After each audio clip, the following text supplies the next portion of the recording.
We've brought together these two companies in a merger, Arcelor and Mittal, each of which have very strong brands. Both companies have strengths, both have weaknesses.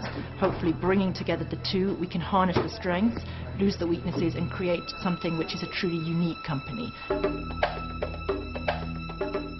Today we're going to present to you the results of the branding exercise. We've really done a very comprehensive audit. We wanted the employees to feel that they really have a say in setting the direction of the company. We did face-to-face interviews with about 100 of the senior executives from both the old Arcelor and the old Mittal. On top of that, we did an online survey to which we had 8,850 responses from our internal employees. 8,850. We've also spoken to media, to analysts and to customers. This whole exercise is about really defining what ArcelorMittal stands for. The idea of ArcelorMittal being the change agent in the steel industry is the important idea. If we as employees don't feel the new identity of the company, then it will be very difficult to succeed. The new brand is going to bring clarity, there's no doubt about it. The key issue was to ensure that the visual identity, the logo and those things are only really there as symbols of the brand strategy. Well, the visual identity needs to express the brand values, but it also needs to express the energy that the company has. When we design an identity, we look for those elements within the logo design and the typefaces, but also we look at it in terms of the colours that we use. So,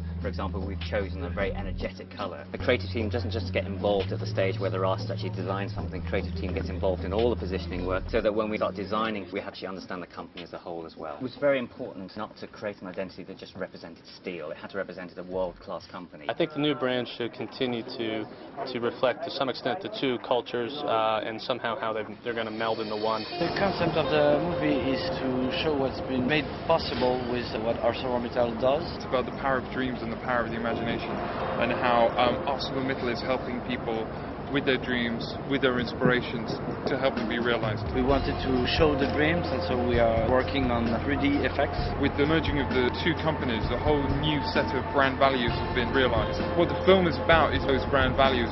At this moment in time, we're ready to take ArcelorMittal's corporate movie into the dimension that ArcelorMittal has. It is a movie much more about energy, spirits, and the way we see ourselves. Back to work.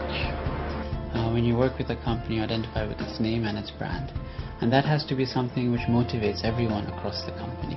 Whether the brand name is going to be ArcelorMittal, whether it's going to be something completely new, I'd be fascinated to see. I wish I had a crystal ball to look into that and see what is going to be rolled out in May. On devait obtenir une prise de vue du pont de Millau avec de la brume. En fait, le jour de la prise de vue, le temps était très clair, on n'avait pas notre brume et donc il faut qu'on la recrée en studio. This advertising campaign showcases human achievement that are collective and that are inspirational. What I really liked about this campaign is that it goes away from convention in B2B advertising. It's not talking about our size, it's not talking about our products, it's talking about us.